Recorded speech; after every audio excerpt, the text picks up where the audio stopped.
2 minute کے لیے اس تاریخ کو سنیے اور آگے شیئر کیجیے۔ مسلمانوں کا اس دیش کے لیے کیا کیا نہیں کیا، ذرا غور سے سنیے۔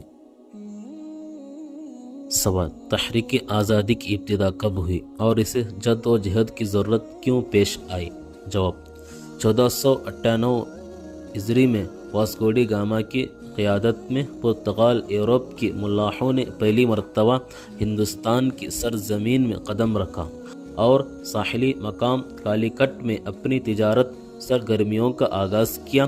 پھر اسی بہانے پرتگیزیوں نے جنوبی ہند کے ساحلی علاقوں پر قدم جمانے شروع کر دی اور جو بھی ان کے رکاوٹ بنے اسے انہوں نے نہایت بے دردی سے ظلم کیا۔ بحر ہند میں قزاقی اور لوٹ مار کا بازار گرم کیا کہ بحر سفر پورا خطرہ بن گیا۔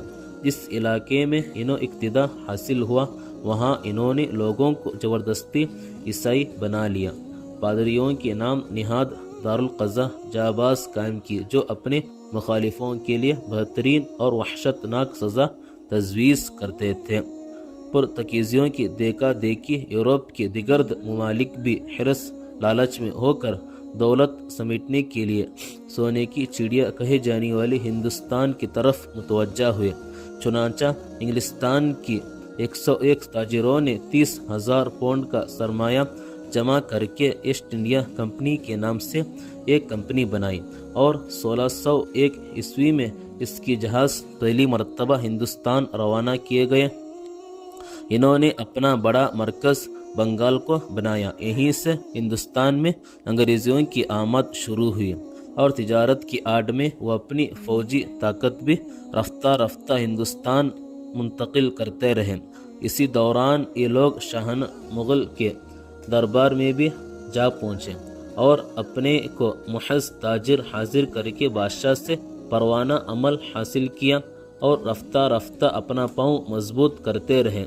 لیکن سلطنت اورنگزیب عالمگیر رحمۃ اللہ کی وفات کے بعد 1707 عیسوی تک مغل حکومت مضبوط ہونے کی وجہ سے انگریزوں کی باقاعدہ کوئی کامیابی نہ مل سکی۔ اورنگزیب کے وفات کے بعد جب دلی کا مرکز کمزور پڑ گیا اور صوبہ جات آزاد ریاست کا دور شروع ہوا تو اب ایسٹ انڈیا کمپنی نے اپنا بال اوپر نکالنے شروع کر دی۔ اس کا پہلا افسوسناک سانحہ 1757 میں پلاسی کے درمیان میں رونما ہوا جب بنگال کے نواب سراج الدولہ کی فوج اپنے کی سازش کا شکار ہو کر ایسٹ انڈیا کمپنی کی مٹی بھر منظم فوج کے مقابلے میں شکست دوچار ہو گیا اور اسی طرح بنگال میں کمپنی کی عمل حکومت کا ریاست صاف ہو گیا۔